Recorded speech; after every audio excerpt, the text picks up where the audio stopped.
یہ سارے پاکستانی مولوی اپنے آپ کو حضرت تھانوی کا مرید کہتے ہیں۔ حضرت تھانوی نے مفاسد چندہ کے نام سے ایک کتاب لکھی ہے، اور اس میں فرمایا کہ دیکھو حقیر ہو کر ذلیل ہو کر مولویوں کا چندہ مانگنا حرام ہے، جبر فی التبرع ناجائز ہے۔ حضرت تھانوی کو کسی نے پیسے بھیجے اور منی آرڈر پہ لکھ دیا کہ جی پچھلی دفعہ پیسے بھیجے تھے تو رسید نہیں آئی تھی، اس دفعہ رسید نہ آئی تو میں آئندہ پیسے نہیں بھیجوں گا، تو 1,00,000 روپیہ تھا۔ حضرت تھانوی نے کہا کہ تو اگلے سال بند کرے گا، میں ابھی بند کرتا ہوں، یہ 1,00,000 واپس تیرا، نہیں لیتا میں۔ اگر مجھ پر یہ اعتماد نہیں ہے کہ میں صحیح جگہ خرچ کر رہا ہوں یا غلط جگہ پر، تو میں تیرا چندہ نہیں لیتا، لے جا۔ آج مولوی کو کیا 1,000-2,000 بھی دے دے تو واپس دینے کے لیے تیار نہیں ہے۔ یہ بڑی بدبختی، دین کا نام کام کرنا ہے تو عزت سے کرو۔ حضرت گنگوہی رحمۃ اللہ علیہ نے خط لکھا حضرت شیخ الہند کو دیوبند میں کہ جتنے وسائل ہوں اتنا کرنا، ضروری نہیں بھیک مانگنا، جی عزت سے اگر کام کر سکتے ہو دین کا تو کرو، ورنہ کیا ہے چھوڑ دو، کوئی ضرورت نہیں ہے۔ یہ دین کو بھکاری بنا دیا تو اس سے تہذیب نفس ہوگی۔ تو سخاوت نفس کے بجائے جس نے اشراف نفس سے ایڑیاں اٹھا اٹھا کر دوسروں کی جیبوں پر نظر رکھی تو وہ تو کیا ہے، لم یبارک لہو فیہا، نبی اکرم صلی اللہ علیہ وسلم نے فرمایا اس میں کوئی برکت نہیں ہوگی۔ اور ایسا مال جو بخل نفس سے لیا گیا ہو، ہاں جی وہ اشراف نفس سے لیا گیا ہو، اس میں برکت کہاں ہوتی ہے؟ وہ لاکھوں کروڑوں بھی آ جائیں تو ختم ہو جاتے ہیں۔ اور جو سخاوت نفس سے ہو، بس ضرورت پوری کرنی ہے، اس کے مطابق اگر ہو تو پھر تو کیا ہے، جائز ہے۔ حضرت عمر رضی اللہ تعالیٰ عنہ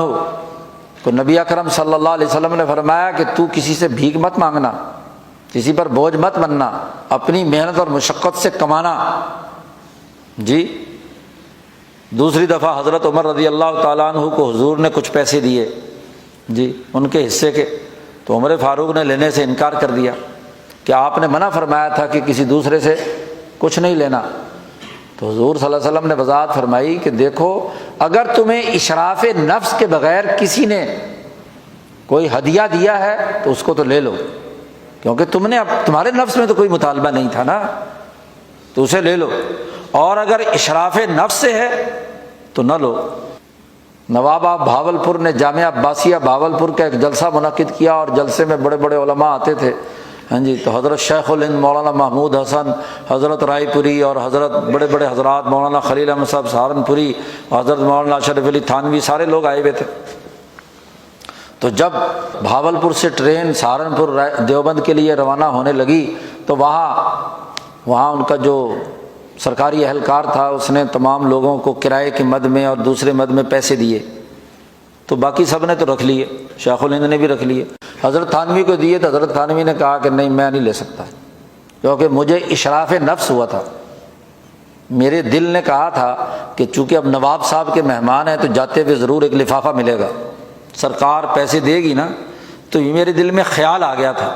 اس لیے میرے لیے یہ پیسے لینا حرام ہے، میں نہیں لے سکتا، کیونکہ نبی اکرم صلی اللہ علیہ وسلم نے منع فرمایا ہے کہ جس کو اشراف نفس ہو جائے تو وہ پیسے نہ لے، واپس کر دیے۔ تو مولانا رحیم بخش صاحب جو وہاں کے دراصل وزیر اعظم تھے، حضرت حاجی امداد اللہ صاحب مہاجر مکی کے مرید تھے، پھر حضرت شاہ عبد الرحیم رائے پوری اور حضرت شیخ الہند سے ان کا تعلق رہا، وہ وزیر اعظم تھے ریاست بھاولپور کے، تو وہ بھی عالم تھے، مولوی تھے، انہوں نے طریقہ سوچا کہ حضرت تھانوی کو پیسے تو دینے لیکن دینے کیسے ہیں؟ اب انہوں نے تو ناجائز قرار دے کر کیا ہے واپس کر دیے پیسے، باقی حضرات نے رکھ لیے، حضرت شیخ الہند نے اور باقی حضرات نے، ان کو کوئی اشراف نفس نہیں ہوا، جی ان کو پرواہ نہیں تھی، جی تو ان کو پیسے انہوں نے رکھ لیے۔ اب انہوں نے جناب والا حضرت تھانوی نے انکار کر دیا، تو حضرت مولانا رحیم بخش صاحب نے وہ جو آدمی تھا اسے ٹرین کے آخری ڈبے میں سوار کرا دیا کہ ٹرین جب بھاولپور سے چلے اور ریاست بھاولپور اور نواب صاحب کی سرکار سے باہر نکل جائے، فیروز پور اسٹیشن پر رکے تو وہاں جا کر حضرت تھانوی کو پیسے دے دینا، جی۔ اب ٹرین چل پڑی، فیروز پور اسٹیشن پر اترے تو وہاں وہ آدمی آیا، اب چونکہ ریاست بھاولپور ختم ہو چکی ہے، نواب صاحب کا کوئی سرکاری وہاں تعلق نہیں رہا، اور یہ بات بھی طے ہو گئی کہ اب ہم ریاست سے نکل کر دوسرے پنجاب کے علاقے میں داخل ہو گئے ہیں، تو پھر وہ آیا منشی اور اس نے کہا کہ یہ حضرت اب رکھ لیں پیسے،